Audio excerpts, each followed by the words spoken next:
السلام علیکم قرآن کلاس کے ساتھیوں اور اللہ کی بات سننے والوں، آج ہم سورہ توبہ کی آیت نمبر 81 سے سٹارٹ کرنے جا رہے ہیں۔ اعوذ باللہ من الشیطان الرجیم۔ فرح المخلفون،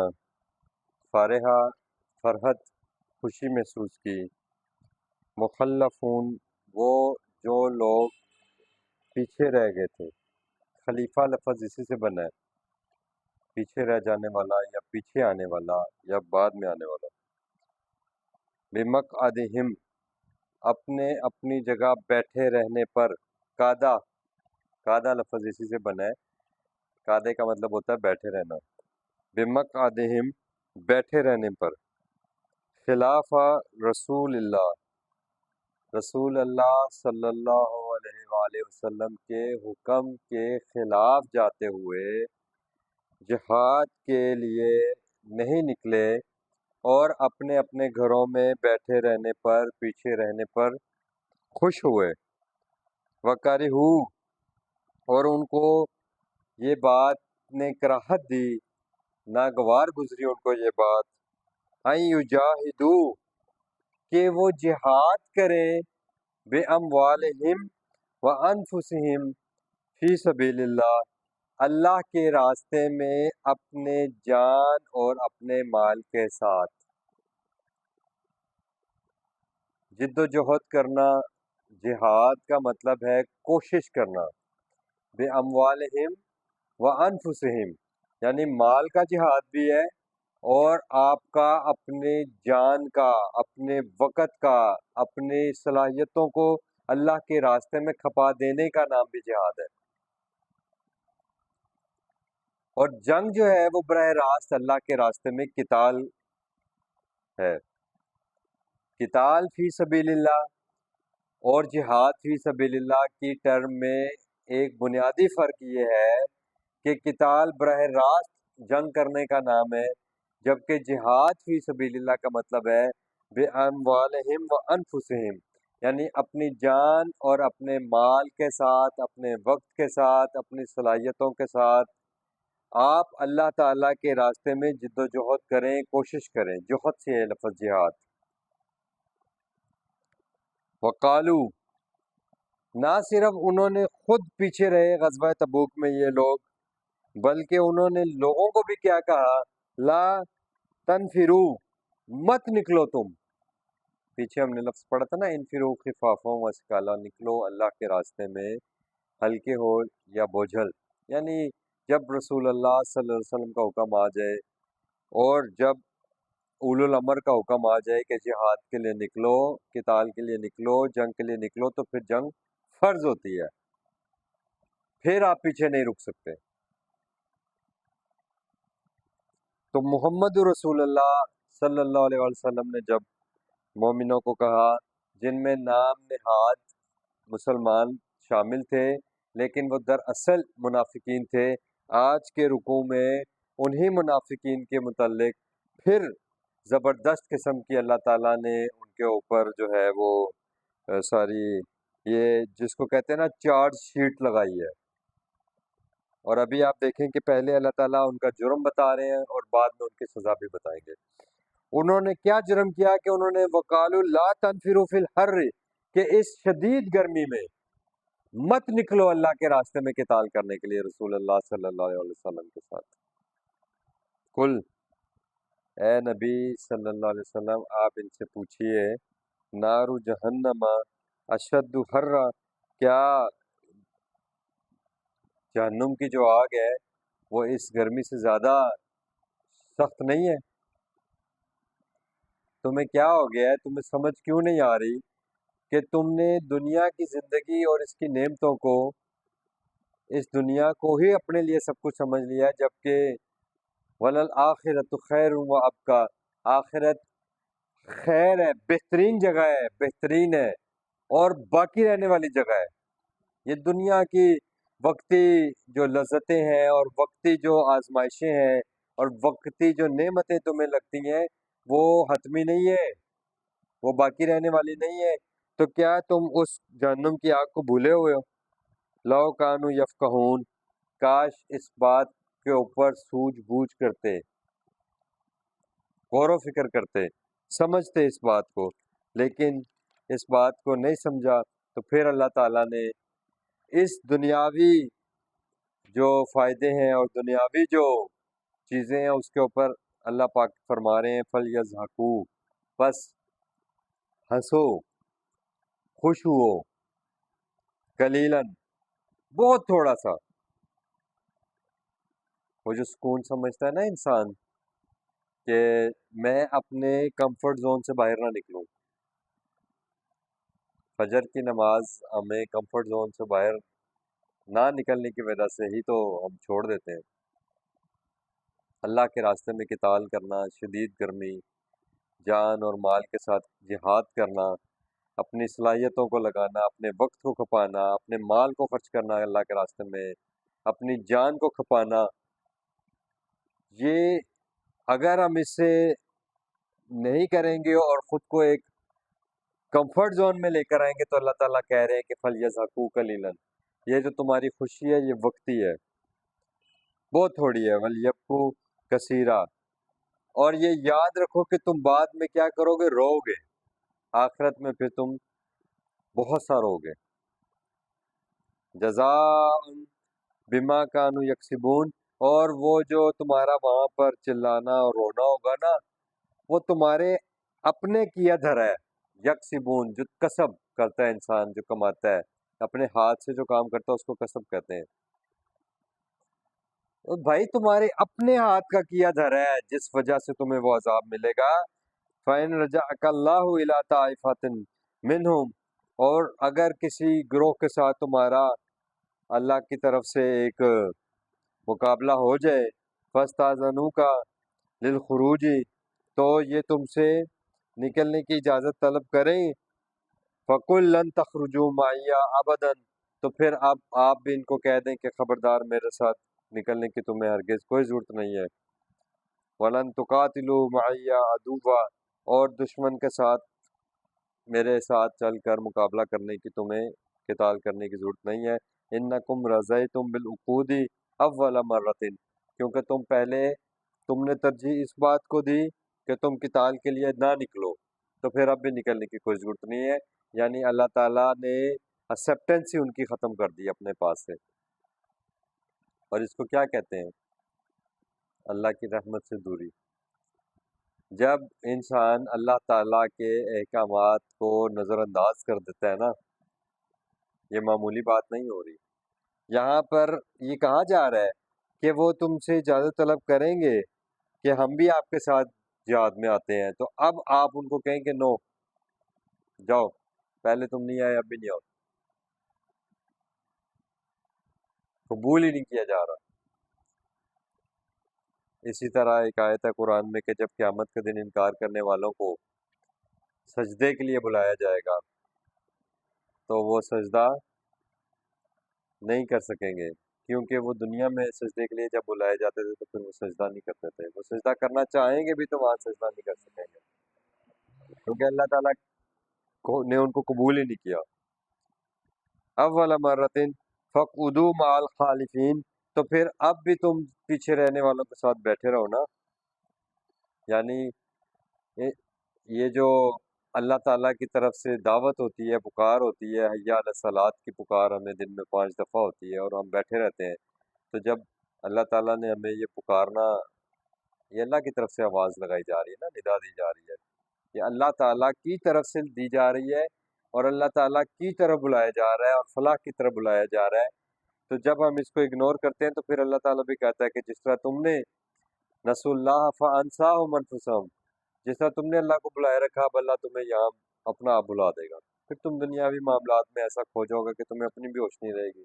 اور قیامت کے دن اللہ تمہیں ایسے بلا دے گا جیسے تم اللہ کو بلائے ہوئے تھے۔ یہ ساری چیزیں قرآن میں ڈیفرنٹ انداز میں پیش ہوئی ہیں،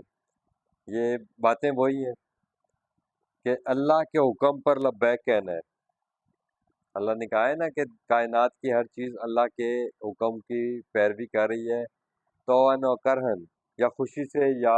غیر خوشی کے ساتھ، یعنی کراہت کے ساتھ، لیکن اللہ تعالیٰ چاہتے یہ ہیں کہ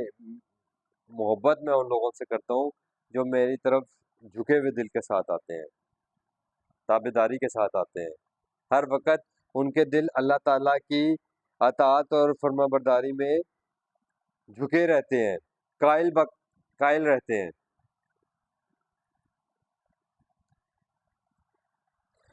اب رسول اکرم صلی اللہ علیہ وسلم کو اللہ تعالیٰ نے ایک بہت اہم حکم دیا ہے، اور یہ قیامت تک کے لیے ایک نشاندہی کر دی گئی ہے کہ جو منافقین ہیں، جن کی منافقت ظاہر ہو جائے اور وہ جو حکومت اور دین کے خلاف سازشوں میں غیر مسلمانوں کا ساتھی بن جائیں، تو ان کے بارے میں یہ آیت ہے وَلَا تُصَلِّ عَلَىٰ أَحَدٍ مِّنْهُمْ، آپ ہرگز ان کے کسی ایک کے بھی لیے دعا نہ کیجیے گا، مَأْتَ ابداً، اگر کوئی ان میں سے مر جائے تو ابداً کبھی بھی، یعنی ان کی آپ نے نماز جنازہ نہیں پڑھانی، ولا تقم علی قبر ہی، اور نہ ہی ان کی تدفین کے لیے ان کی قبر پر کھڑے ہونا ہے۔ یعنی ایسے منافقین کے جنازے سے نبی پاک صلی اللہ علیہ وسلم کو روک دیا گیا، یہ حکم قرآن میں موجود ہے، اور اب یہ حکم ریاست کے پاس یہ سارا اختیار ہے کہ وہ قتال فی سبیل اللہ کے لیے لوگوں کو جب بلائے گی اور لوگ اس پر نہیں آئیں گے، یا وہ لوگ معاشرے میں جو کھلم کھلا منافقت کرتے ہیں اور غیر مسلموں کے ساتھ مل کر اپنے مسلمان ملکوں کے خلاف سازشیں رچاتے ہیں، یہ حکم ان کے لیے قیامت تک کے لیے اس قرآن میں محفوظ کر دیا ہے۔ انہم کفروا باللہ ورسولہ، کیوں؟ کیونکہ ان کا قصور یہ ہے کہ انہوں نے انکار کیا اللہ اور اس کے رسول کے حکم کا، وماتوا وہم فاسقون، اور یہ مر گئے اور یہ دین سے، قرآن سے باہر احکامات تلاش کرتے ہوئے مرے ہیں، یعنی یہ اللہ اور اس کے رسول کے احکامات پر ان کو موت نہیں آئی، اس لیے ان کے جنازے پڑھانے کی آپ کو کوئی ضرورت نہیں ہے۔ اور اے ایمان والوں، ولا تعجبک تعجبک اموالہم و اولادہم، تمہیں عجب محسوس نہ ہو، تمہیں تعجب نہ ہو ان کے مال اور ان کے اولادوں کے اوپر، انما یرید اللہ ان یعذبہم بہا فی الدنیا، اللہ تو چاہتا ہے کہ ان چیزوں کے ذریعے ان کو دنیا میں عذاب کرے، یہ کوئی اللہ کی رحمت نہیں ہے۔ اگر آپ کے پاس اللہ تعالیٰ کی کتاب نہیں ہے، اللہ تعالیٰ کے احکامات نہیں ہیں، اور آپ کتاب اللہ سے جڑ کر زندگی نہیں گزار رہے ہیں، کتاب اللہ اور سنت رسول کے مطابق آپ عمل نہیں کر رہے، تو پھر آپ اپنے دنیاوی مال اور شان و شوکت کے اوپر غور کر لیں کہ آپ کدھر جا رہے ہیں۔ یہ ہمیں آئینہ دکھایا جا رہا ہے، اس وقت میں اس آیت کا مخاطب ہوں، آپ ان آیات کے مخاطب ہیں اس وقت، کہ یہ دنیاوی مال اور اولاد اور یہ کثرت، یہ اللہ کہہ رہا ہے ان کے لیے اسی کے ذریعے اللہ عذاب بنا دے گا ان کو، وَتَزْهَقَ أَنفُسُهُمْ وَهُمْ كَافِرُونَ، اور جب ان کی جان نکلے گی تو وہ کیسے ہوں گے؟ ان کی حالت کفر پر موت ہوگی، یعنی ایسی موت، وہ کفر کی موت ہے جو آپ قرآن و سنت کے احکامات سے ہٹ کر گزار رہے ہیں۔ وَإِذَا، اور جب انزلت سورتم ان آمنوا باللہ، اور جب کوئی اللہ کی طرف سے صورت نازل کی جاتی ہے، کوئی احکامات نازل کیے جاتے ہیں کہ اللہ کی بات پر ایمان لاؤ، وجاہدوا مع رسول ہی، اور اس کے رسول صلی اللہ علیہ وسلم کے ساتھ مل کر جہاد کرو، استأذنک اولو الطول، تو آپ سے اجازت کون لوگ زیادہ تر مانگتے ہیں؟ جو کہ پہلے سے ہی دولت مند ہیں، دولت والے، اولو الطول، دولت والے، منہم، ان سب ایمان والوں میں سے، ان سب مسلمانوں میں سے جو کہ دعوت و مسلمان کا کر رہے ہیں لیکن ان کے پاس دولت کے انبار لگے ہوئے ہیں، اور وہ اپنے ہی گھمنڈ میں ہیں، اپنے ہی گھمنڈ میں وہ رسول اللہ کے احکامات اور اللہ کے احکامات کو پس پشت ڈالے ہوئے ہیں۔ وقالو ذرنا، اور وہ کہتے ہیں، آپ سے اجازت مانگتے ہیں کہ، اور کیا اجازت مانگتے ہیں کہ چھوڑ دیں، ذرنا، ہمیں چھوڑ دیں، نکن ہم ہو جائیں ماں ساتھ ان کے القائدین جو خاص طور پر پیچھے رہ جانے والے ہیں، یعنی پیچھے بیٹھے ہوئے ہیں، قادہ بیٹھنے والوں پر، نکلنے والوں کے اوپر بیٹھے رہے۔ انہوں نے ترجیح کس پر دی؟ اللہ کے راہ میں کوشش کرنے کی نسبت بیٹھے رہنے، کمفرٹ زون میں رہنا پسند کرتے ہیں۔ آج آپ دیکھیں ہمارے معاشرے کا حال کیا ہے۔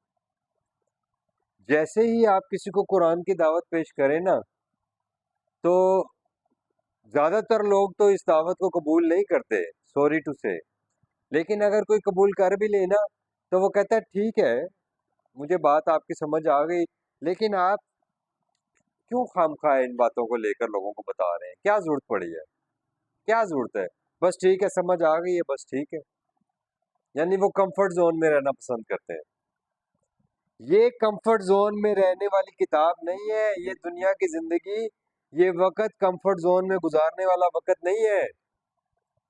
یہ جد و جہد کرنے والا وقت ہے۔ محمد رسول اللہ صلی اللہ علیہ وآلہ وسلم کی 23 سالہ زندگی کو اٹھا کر دیکھ لیں،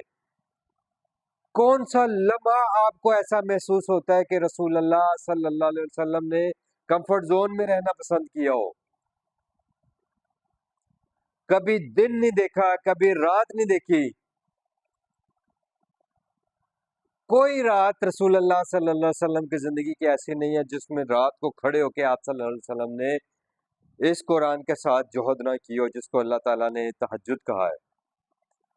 فتہجد بہ،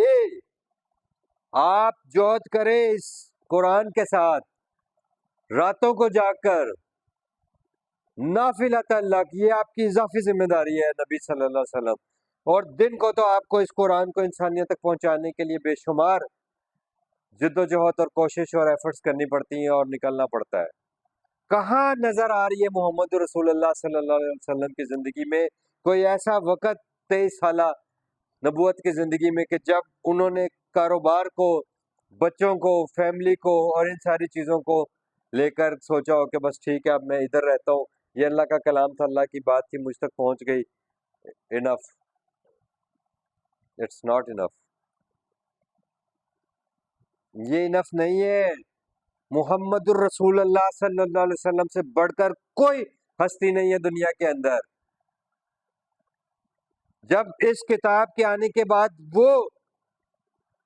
کمفرٹ زون سے باہر نکل گئے اور دن رات ایک کر دیا اسی دعوت کو لے کر انسانیت تک پہنچانے کے لیے، اور آپ صلی اللہ علیہ وسلم نے فرمایا، ایک روایت میں مروی ہے کہ آپ صلی اللہ علیہ وسلم نے فرمایا کہ لوگ جہنم کے گڑھے میں گر رہے ہیں اور میں لوگوں کو پکڑ پکڑ کے اس جہنم کے گڑھے سے نکالنے کی کوشش کر رہا ہوں۔ تو کمفرٹ زون کیسے آ سکتا ہے؟ جو لوگ اس قرآن کی دعوت کو سمجھ کر اس بات پر مطمئن ہو کر بیٹھ گئے ہیں کہ اٹس انف، ہمارے لیے کافی ہو گیا، ہمیں بات کی سمجھ آ گئی ہے، نو، جان نہیں چھوٹے گی ایسے۔ لقد کان لکم رسول اللہ اسوۃ حسنہ، ہمارے سب کے لیے محمد رسول اللہ کی زندگی اسوہ ہے۔ اس کتاب کو پہنچانا پڑے گا، پھر اس کتاب کو پہنچانے کے معاملے میں جب رکاوٹیں آگے سے کھڑی ہوں گی تو ان رکاوٹوں کو فیس کرنا پڑے گا، اور پھر ان رکاوٹوں کو فیس کرنے کی حالت یہاں تک آ جائے گی کہ وہ رکاوٹیں ایک وقت آئے گا کہ آپ کی جان کے در پر ہوں گی، پھر آپ کو ہجرت کے مراحل سے گزرنا پڑے گا، اور پھر جب آپ ہجرت کے مراحل سے بھی گزریں گے تو پھر آپ کے پیچھے آئیں گے، اور پھر ایک وقت آئے گا کہ محمد رسول اللہ صلی اللہ علیہ وسلم بدر میں، پھر احد میں، پھر غزوہ خندق ہوا، پھر فتح مکہ ہوا، پھر یہ سارے مراحل سے نبی پاک صلی اللہ علیہ وسلم گزرے، تو ہم کیسے ان مراحل سے گزرے بغیر زندگی گزار سکتے ہیں؟ آپ کیوں نہیں سوچتے کہ یہ آیتیں جو آج کی ڈسکس کی جا رہی ہیں ان لوگوں کو ناکام قرار دیا گیا ہے؟ یہ وہ لوگ ہیں جو کمفرٹ زون میں چلے گئے تھے، پھر میں اور آپ کیسے کمفرٹ زون میں زندگی گزار سکتے ہیں؟ کون سی چیزیں ہمیں ریلیکس کیے ہوئے ہیں؟ اور یہ میں آپ کو مطلب بائی دا وے بات نہیں کر رہا، میں اپنی ایمانداری کے ساتھ آپ کو یہ بات بتا رہا ہوں۔ ہم اکثریت لوگوں کو قرآن سمجھ آتا ہے، لیکن پھر اس کے بعد وہ کیا کہتے ہیں، چھوڑو یار، کیا ضرورت ہے کسی سے بحث کرنے کی، بس ٹھیک ہے ہمیں سمجھ آ گئی، اب اپنے عمل کے جواب دیں، اپنے عمل کے جواب دیں، لیکن یہ امانت ہے، یہ انسانیت کی امانت ہے، یہ آپ کے باپ کی امانت تھی، یا آپ کی والدہ کی امانت تھی، یا آپ کے بہن بھائیوں کی امانت تھی، یا آپ کے دوست یا عزیز و اقارب آپ کے محلے دار آپ کے ملنے جلنے والے لوگوں کی امانت ہے، یہ کیوں ان کو پہنچائے بغیر آپ اس دنیا سے جا سکتے ہیں؟ کیسے جا سکتے ہیں؟ پھر اور تو کوئی ڈیوٹی نہیں اللہ تعالیٰ نے لگائی۔ اللہ تعالیٰ نے کہا یہ تو دولت والے ہیں جو آپ سے اجازتیں مانگ مانگ کے کمفرٹ زون میں جا رہے ہیں۔ اللہ تعالیٰ نے تو کوئی ڈیوٹی نہیں لگائی کہ اتنی گاڑیاں جمع کرو، اتنے پلاٹ جمع کرو، اتنے مربع اکٹھے کرو، اتنے اپنے بینک بیلنسز اکٹھے کر لو تو تم کامیاب ہو جاؤ گے۔ مجھے دکھائیں کہاں ہے یہاں پر لکھا ہوا؟ اللہ تعالیٰ تو کہہ رہے ہیں کہ کیا کرو، جاہدوا باموالہم وانفسہم ان اللہ اشتری من المؤمنین اموالہم وانفسہم بان لہم الجنہ۔ کوئی کمفرٹ زون نہیں ہے، مجھے کوئی شوق نہیں ہے، مجھے اس دعوت کو لے کر نکلنا ہی نکلنا ہے۔ مجھے اس دعوت کو اپنے دائرہ کار اور دائرہ اختیار میں رہتے ہوئے اس دعوت کو پیش کرنا ہی کرنا ہے۔ جو بات آپ کے اوپر قرآن کی بات آپ کو معلوم ہوئی ہے، جو آیت آپ کے اوپر کھلی ہے، آپ کو چاہیے کہ آپ انسانیت کو پہنچانے کی ذمہ داری ادا کریں۔ یہ آیتیں یہ بتا رہی ہیں ساری، رضو بان یکون مع الخوالف، تم تو راضی اس بات پر ہوئے ہو کہ جو پیچھے رہ گئے میں ان کے ساتھ، وَتُبِعَ الْخَوَالِفِ، عورتوں کے ساتھ پیچھے رہ جانے والوں میں شامل ہونا چاہتے ہو۔ عورتوں کے حوالے سے نبی پاک صلی اللہ علیہ وسلم کے ساتھ روایات میں آتا ہے کہ امہات المومنین اور صحابیات جایا کرتی تھیں جنگوں میں، نہیں پیچھے رہتی تھیں، لیکن وہ عورتیں، کمزور عورتیں اور بوڑھی عورتیں اور وہ بچے اور وہ بوڑھے، وہ جو پیچھے رہ جانے والے ہوتے ہیں، اللہ تعالیٰ کہتے ہیں تم ان کے ساتھ بیٹھے رہنے پر راضی ہو گئے تھے۔ وَطُبِعَ عَلَىٰ قُلُوبِهِمْ، اب تو تمہارے دلوں کے اوپر اللہ تعالیٰ نے سیل کر دیا ہے اس دعوت کو، اللہ تعالیٰ کے احکامات تمہارے اندر نہیں اتر رہے، اس کا مطلب یہ ہے سیلڈ ہوگی نا ایک چیز، اب کچھ اندر نہیں جا سکتا، کچھ باہر نہیں آ سکتا۔ اب تم نے اپنے نظریات اور اپنے خیالات کو جہاں پر لاک کر لیا ہے، یہ یہاں پر لاک ہو گئے ہیں۔ فَهُمْ لَا يَفْقَهُونَ، اب تو تمہیں کیسے بات کو سمجھ آئے؟ لَٰكِنِ الرَّسُولُ وَالَّذِينَ آمَنُوا، اچھا اب پھر سن لو، دوبارہ سن لو، لیکن یقیناً یہ رسول صلی اللہ علیہ وآلہ وسلم اور وہ لوگ جو ایمان لائے ان کے ساتھ جاہدو، وہ ضرور کوشش کرتے رہیں گے، مسلسل کوشش کرتے رہیں گے، بِأَمْوَالِهِمْ وَأَنفُسِهِمْ، اپنی جان اور اپنے مال کے ساتھ، وَأُولَٰئِكَ لَهُمُ الْخَيْرَاتُ، اور یہی وہ لوگ ہیں جن کے لیے اللہ تعالیٰ نے خیر خیر لکھ دی ہے، أُولَٰئِكَ هُمُ الْمُفْلِحُونَ، اور یہ بات جان لو کہ جو لوگ یہ اعمال اختیار کریں گے دراصل وہی فلاح پانے والے ہیں، وہی کامیاب ہونے والے ہیں۔ اعد لہم، تیار کر کے رکھی ہوئی ہے اللہ تعالیٰ نے ان کے لیے جنات، ایسے فارم ہاؤسز تیار کیے ہوئے ہیں، ایسے باغات تیار کیے ہوئے ہیں، تجری من تحتها الانہار، جن کے نیچے باقاعدہ نہریں چل رہی ہیں، یعنی نہریں وہاں ہوتی ہیں جہاں پر خوشحالی ہوتی ہے، جہاں پر باغات ہوتے ہیں، جہاں پر پھل ہوتے ہیں، جہاں پر اونچے اونچے محلات ہوتے ہیں، خالدین فیہا، اور وہ زندگی اصل زندگی ہے جو ہمیشہ ہمیشہ باقی رہے گی، ذالک الفوز العظیم، اور تم کامیابی اگر سمجھتے ہو، پیچھے بیٹھے رہنے کو کامیابی سمجھتے ہو، تم اپنے فارم ہاؤسز دنیا میں بنا کر اس کو کامیابی سمجھتے ہو، تم بینک بیلنسز کے اندر کامیابی سمجھتے ہو، تو یہ جان لو کہ کامیابی وہ کامیابی ہے جو اللہ کے پاس ہے، اور وہ کامیابی کیا ہے کہ فمن زحزح عن النار، یہ قرآن کی آیت ہے کہ پس جو آگ سے بچا لیا گیا، وَأُدْخِلَ الْجَنَّةَ فقط فاز، اور جنت میں داخل کر دیا گیا، بس دراصل وہی کامیاب ہے۔ تو ذالک الفوز العظیم، یہ سب سے بڑی کامیابی یہی ہے، اور دراصل کامیابی یہی ہے۔ اے اللہ پاک، آپ ہمیں ان کامیاب ہونے والے لوگوں میں اور ان لوگوں میں شامل کر لیں جنہوں نے اپنا جان اور اپنا مال آپ کے ساتھ سودا کر لیا ہے، اور انہوں نے آخرت کے ساتھ اپنی اس دنیا کو بیچ دیا ہے آخرت کے بدلے میں۔ ربنا آمنا بما انزلتا، اے ہمارے رب آپ ہمیں جو آپ نے ہماری طرف نازل کیا یہ قرآن، ہم اس پر ایمان لائے، واتبعنا رسول، اور ہم نے اس ساری سنت رسول صلی اللہ علیہ وسلم پر عمل کرنے کی کوشش کی، فاکتبنا مع الشاہدین، اے اللہ ہمیں اس کلام کو انسانیت تک پہنچانے کی گواہی دینے والوں میں لکھ لیجئے، آمین یا رب العالمین۔